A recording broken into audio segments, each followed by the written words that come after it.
I didn't even want the laptop. I got it because mine had finally died after 6 years of misery and cracked hinges. And this one was cheap, too cheap, being sold from a dusty pawn shop wedged between a vape store and a dentist's office that never had its lights on. The guy barely looked up when I paid. He just handed it to me, said, "Don't mess with the admin files," and went back to his newspaper like it was 1998. I didn't ask questions. I didn't care. I just needed to get online, send some resumes, maybe watch a few things that would make me feel less alone. It booted up fast. Windows 10, nothing fancy. The background was just black. No Wi-Fi connected. It's clean desktop, cleaner than mine had ever been. I clicked through the folders aimlessly. Nothing in downloads. Nothing in documents. A few system files I didn't touch, but when I opened the main drive, I saw a folder. No icon, just the word. Me, at first, I thought maybe it was a backup folder. People name weird stuff all the time. My stuff, do not open. Homework, lol. But this one didn't feel funny. It felt like something watching me from the inside out. The folder had 48 video files, all .mp4s, no thumbnails, no titles, just timestamps, random times, random dates, no pattern. The earliest one was from 6 years ago. I hesitated, not because I thought it'd be bad, but because I felt like I already knew what was inside, like I'd seen them before, like they'd been filmed with my hands. I clicked the first one, static, Loris, but I saw myself, or something that wore my face, sitting at a kitchen table I didn't recognize, staring dead into the camera, unmoving for 6 minutes.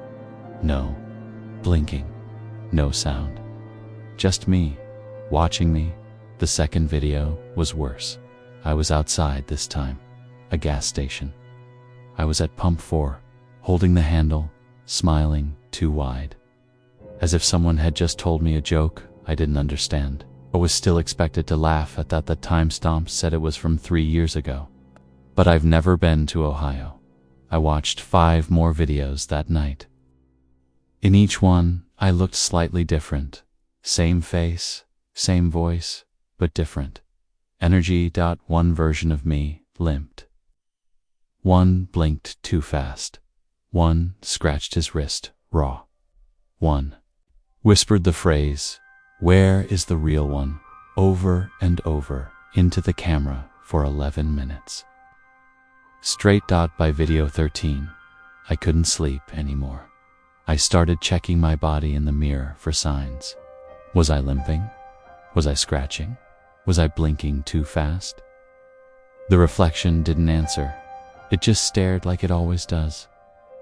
I tried deleting the folder. Didn't work. System error. Access denied. I tried running antivirus. The program closed. Itself, I tried resetting the laptop. It turned itself back on within 30 seconds. The next morning, a new video appeared. Timestamp, 4:16 a.m. Same night, I hadn't recorded anything. I was in bed, but there it was. Me, in my bed, asleep, camera at the foot of the mattress, slowly zooming in on my face. And for a moment, right before the clip ended, my eyes opened. I paused the video.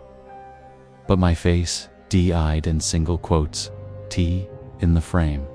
My eyes stayed wide open, unblinking, focused, not at the camera, but past it, like there was something else in the room. Something standing just behind where the lens should have been. And, my lips were moving. I turned the volume all the way up. It was barely audible. Like breath trying to become words. I replayed the last 5 seconds 10 times before I caught it. He's not done yet. I shut the lid, sat on the floor, heart racing like it wanted out of my body. The room didn't feel like mine anymore. The walls looked too close. My bed looked like it was waiting for me to lie down again. Not for sleep, but for filming. I went back to the pawn shop. It was closed. Midday, lights off. Door bolted. A sign in the window read, "Out for good." One looked up the owner online. Nothing. No business license. No number. No trace of that building even existing a year ago on Google Maps. That night, I tried to record myself sleeping, just to take control back. Set up my phone on the dresser. Hit record. Lay down, lights off. Woke up at 3 for 2 a.m. Phone on the floor. Screen cracked. Recording stopped at 12:17 a.m. When I reviewed the footage, it was corrupted. Except for one, still framed my face. Inches from the lens, eyes wide open, smiling with teeth. Hand reaching behind the camera as if someone else was filming me new video. In the me folder, TIMSTAMP, 3:42 a.m.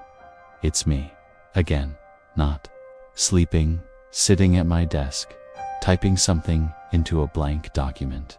I paused the video and checked my own computer. The file was there. Open Notepad. Title, "Do not look away." Inside, 3,576 lines of the same sentence. I am not the original. I stopped watching the videos for a while, but they didn't stop appearing. Point 3, or for a day, sometimes more. One showed me walking into my own building, but with a different shirt than I had worn that day. Another showed me feeding a dog. Not own a dog. Never owned a dog.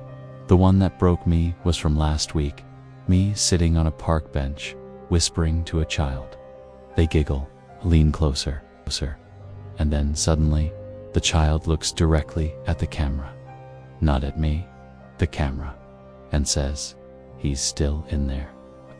My nose bled that night, not from injury, just pressure, like something was trying to get out. I started writing everything down.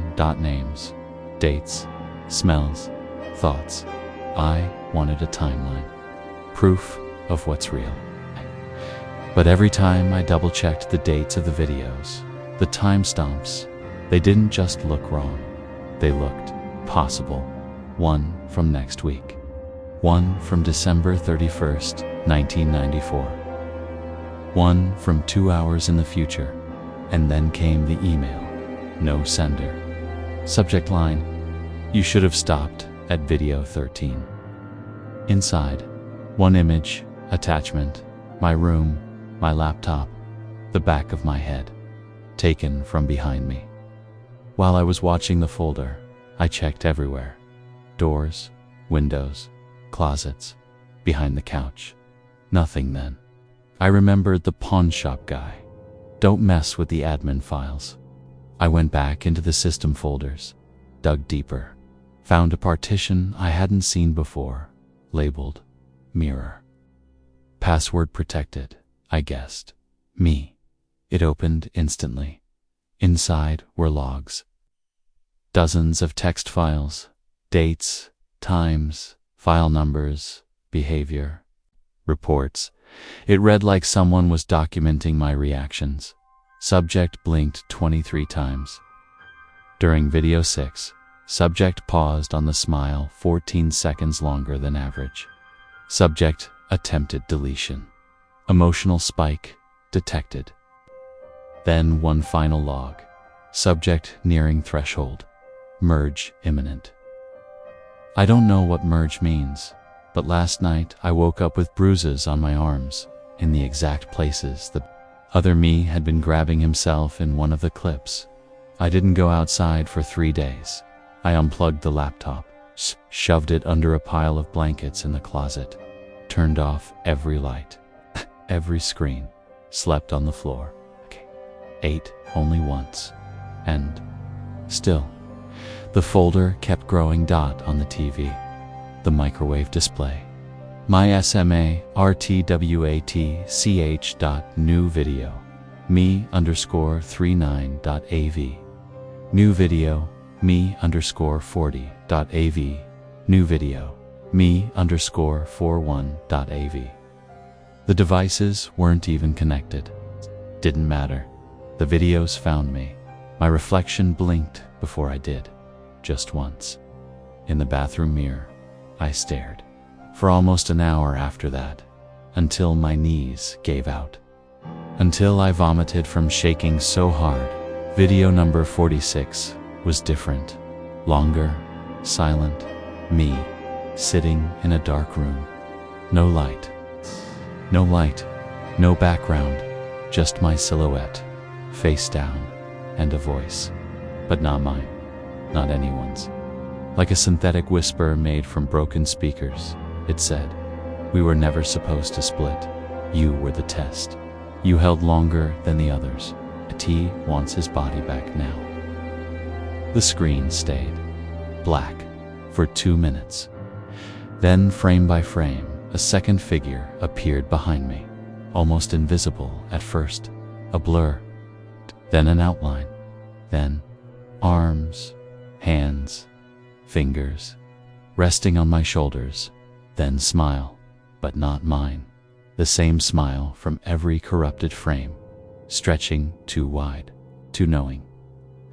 When I checked the closet, the laptop was gone, the blanket was still folded, dust undisturbed, but the laptop vanished. I screamed so hard I passed out when I came to. My walls were covered, writing, scrawled with markers I didn't own. The words repeated. "You're still being watched." He never stopped recording. "You are not the only you." I called my mom. She answered with panic in her voice. "Where the hell have you been?" "The police came by," they said. I cut her off. "Mom, do you have any videos of me as a kid?" Silence. "Then, we never recorded you. Not once. Not ever. You said it always made you scream." That night, I found a video dated 22 years ago. Title, me_0.movi. Was a baby in a crib. Camera set up high. Someone or something reaching in, black gloves, long arms, no visible face. I was laughing. The final video arrived this morning. It had no title, just timestamp. Tomorrow, 4:36 a.m. I haven't opened it yet. It's sitting there, glowing like it knows I'm watching it back. My hands are shaking, even writing this. But I know this ends only one way. Either I hit play, or he does.